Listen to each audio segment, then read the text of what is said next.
Well, hello and welcome to Monday. I hope you all had a great weekend. Sorry I can't be with you today, but I hope this will be an appropriate fill in. Couple of housekeeping items that I would share with you if I was there. I wanted to let you know that your vocabulary assignment for topic 3, it can be found on Canvas, and all your PowerPoint can be found on Canvas. Those are due on Thursday, so please make sure you complete those and put them in the right box. And then also, if you haven't already noticed, there is a test on Friday. So this is one of those rare weeks where you actually have a vocabulary assignment and a test due on the same week. So sorry about that, but that's just how it falls for topic 3. So if you have any questions, you can let me know whenever I get back tomorrow, but we're looking forward to a great day. So, if you remember, on Friday, we were talking about the 7 articles of the Constitution. I shared with you these are going to be on the test, and these are definitely going to be on your end of course exam. So, here's our first opportunity to hit the pause button and have a conversation as a class. Let's see if you can remember what those 7 articles detail. What are they about? And then if our substitute can facilitate that conversation, see if we can figure those things out together. All right, so if you haven't figured it out already, Article 1 is the legislative branch. Remember, we wanted to make sure that power stays with the people, and so we wanted to have the people be first, then the executive branch, then the judicial branch. From there, remember, leg racer, R, relationship between the states, A, amending the Constitution, C, Constitution is supreme, and R, the last thing we have to do is ratify this thing. So R, the seventh article is ratifying the Constitution. Now, you should see on your screen our first slide for the day, and there's 3 things that you'll recognize. The one part of the slide that details the checks and balances. But the other part of the checks and balances that we have in our government is the idea of popular sovereignty, limited government, and constitutionalism. So popular sovereignty is the idea that political power resides in the people, not our politicians. And then limited government holds that no government is all-powerful, and that the government may only do things that the people have given it power to do. And then lastly, constitutionalism is that government must be conducted according to constitutional principles. Now, here's a question for you that I think you might take some time to talk about together. And it's the idea, we've talked in class about how it is that the federal government seems to be taking more and more power. So a question for you to talk to your shoulder partner about, is there anything that we could change about our government? Is there any new policy, procedure, a limit, etc., that we could implement in our nation to try to make sure that we come back to this idea of popular sovereignty and limited government, so that we can keep the power of our government back in the hands of people? Talk about that together, and we'll talk whenever I get back. All right, well, welcome back. I hope you had a great conversation. Here's some things that I hope that you talked about together as a class. Popular sovereignty, limited government. I think one of the challenges that we face in our nation today is that politicians can be politicians for decades. And political service often starts with a noble cause, this noble desire to make an impact on one's community, and more often than not becomes self-serving. I think one of the ways that we can keep the power with the people is with term limits. I fully support term limits for senators and representatives. And I think if we put those in our governmental framework, I think it'd go a long way at making sure that governmental leaders were really focused on the people and creating rules for the people. You should see on your screen again 3 more ideas that are on that same slide. Rule of law, that holds that the government and its officers and all they do are subject to the law. That means they're never above the law. Separation of powers, is that as we talked about on Friday, that there are balances, checks and balances to government, and then obviously checks and balances.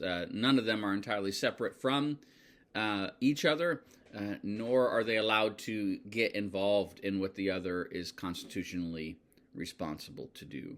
So then the next slide that you'll see is the idea of veto and impeachment. The president has the power to veto legislation from Congress. There are two ways that he or potentially she can do that, and that's one, by a direct veto. The president can just write veto on the bill and send it back to Congress. The president can tell Congress what the president would like them to change before they would sign it, but more often than not, it is a veto.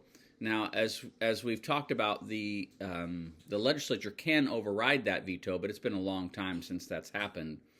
But then the checks and balance the other direction, Congress can impeach the president. And as you see on your slide there have been 3 presidents that have been impeached. Andrew Johnson in 1868, Bill Clinton in 1998, and Donald Trump in 2019 and 2021. Now, I would discourage you from having a conversation about the framework of these.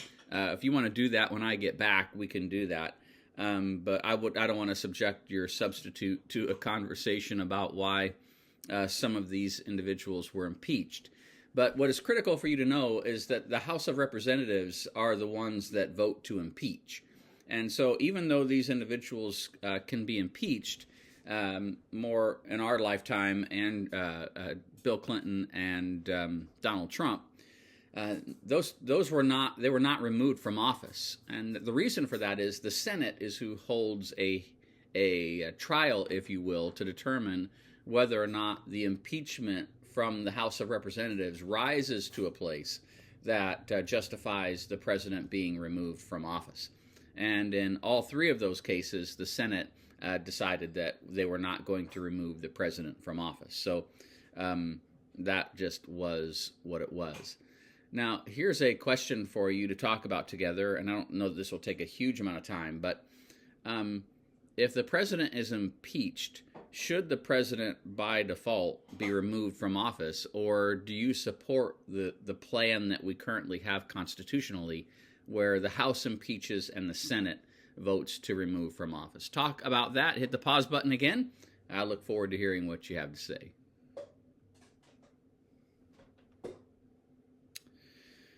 All right, now back to that slide. Judicial review is the power of a court to determine the constitutionality of a government action. This is one of the most powerful things that the judicial branch, remember Article 3, judicial branch, has the power to do in our government. The judicial branch, whatever it is the president declares, the Supreme Court can say no. More famously, President Biden has been trying to get student debt relief by executive order. He has been trying to get student debt forgiveness by executive order. And repeatedly, the Supreme Court has told the president, you cannot do that. You do not have the constitutional authority to do that. And then, more specifically, recently, Roe v. Wade, our Supreme Court said that when the legislature was declaring abortion either legal or illegal, the Supreme Court said that the legislature did not have the authority to say anything about it, that was a states' rights issue. So we'll talk more in our judicial branch section and our Supreme Court case section about other examples of that. But right now, just remember that the Supreme Court can and does have the power to override anything that the president declares to be, and they have the power to overrule anything that the legislative branch votes in as a law.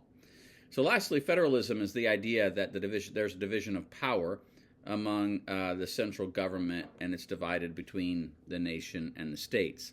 It's also a system of government in which a written constitution divides the powers based on territory. Now, one of the interesting things that you see on your last slide for the day is the idea of expressed and implied power. The Constitution directly tells the federal government what they expressly have the right to do. Okay, think of it relationally. If you're talking to somebody and there's a couple different things that they can express what they feel, or they can hint at or imply what they feel. Those are very different things. The Constitution expressly says what Congress has the power to do, but you need to remember that it doesn't say how that's supposed to necessarily happen.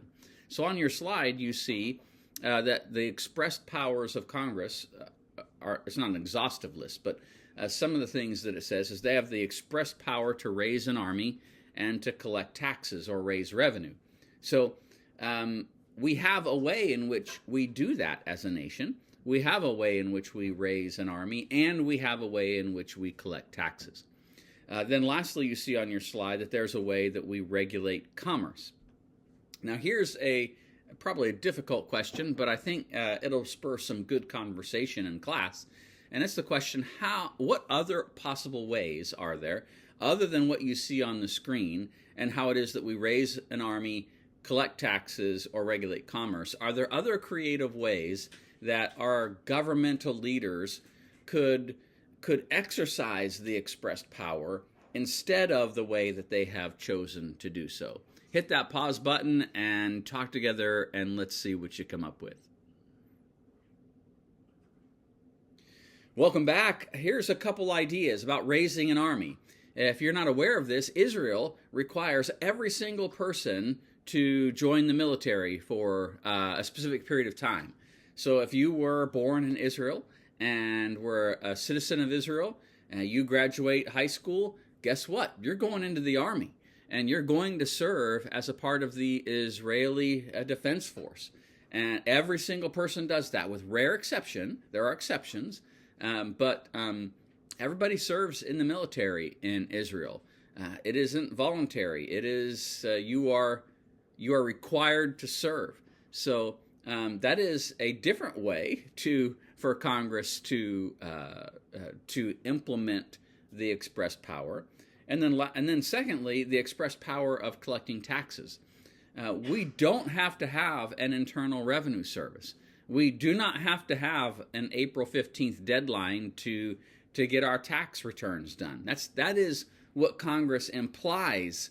That's what they choose to do as an expression of the expressed power. But another possibility is that instead of having all these financial loopholes where some people are paying more and other people are paying less, and putting accounts offshore and all of this ridiculous stuff that people do, what we could do is just have a federal sales tax. And if you want to buy an inexpensive car, you will pay less taxes. If you want to buy an expensive car, you're going to pay more taxes. If you buy an inexpensive house, you'll pay less federal tax. If you buy an expensive house, you'll pay more for that house. And in every purchase of life, whatever it is, if you want to buy a cheaper product, less tax. More expensive product, higher tax. So that it is equally fair. If I can only afford something that is a low cost, I'm going to pay less tax. If I can afford something that's a higher cost, I'll pay a higher tax. So those are a few of the things that I think we could consider nationally as we wrestle with the idea of expressed and implied powers. So those idea of express and implied powers, those will be on your tests, so that you are going to want to be familiar with those. Again, Article 1, Legislative Branch. Article 2, Executive Branch. Article 3, Judicial Branch. Article 4, Relationship between the states. Article 5, the legislative, executive, judicial, relationship between the states, amending the Constitution, Constitution is supreme, and ratifying the Constitution. I got myself mixed up there. Well, hey, I hope you all have a great day. I hope things are going well with you. I look forward to seeing you tomorrow. Hopefully I won't be swollen from my visit to the endodontist, but I hope you all are having a great day. You matter, and we'll see you soon.